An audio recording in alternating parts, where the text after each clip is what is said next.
Ang iyong mga pananalita ay lumilikha ng kayamanan. Ang nakalimutang lihim ni Florence Scovel Shinn, maniwala ka ba kung sasabihin kong may tainga ang pera?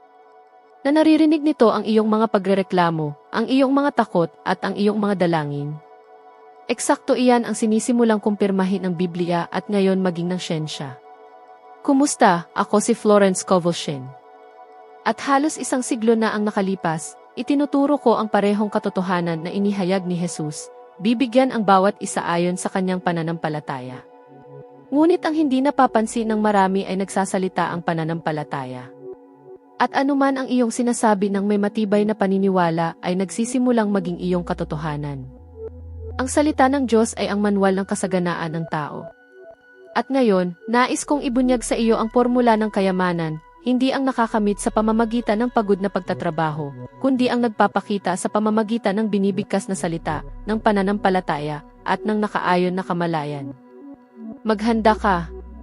Dahil ang sasabihin ko sa iyo ay maaaring hamunin ang lahat ng iyong natutuhan tungkol sa pera, pagsisikap, at pagiging karapat-dapat. Kapag iniisip ko ang salita ng Diyos at nagsisimula ako kay Jesus, na nagsabing alam ng ating Ama ang ating mga pangangailangan bago pa man tayo humiling, malinaw kong nakikita na ang pananampalataya ay hindi lamang damdamin, ito ay lengguwahe. Ang mismong paglikha ay binigkas, magkaroon ng liwanag. At kung ang mismong universo ay dinala sa pag-ira sa pamamagitan ng isang salita, bakit ako, na larawan at kawangis ng mailalang, ay hindi gagamit ng aking pananalita ng may parehong kapangyarihan kahit nasa antas ng tao? Sinasabi ko ito ng walang-walang kabuluhang retorika, ang salita ay instrumento at utos. Kapag binago mo ang tono ng iyong pananalita, binabago mo ang buong awit ng iyong buhay.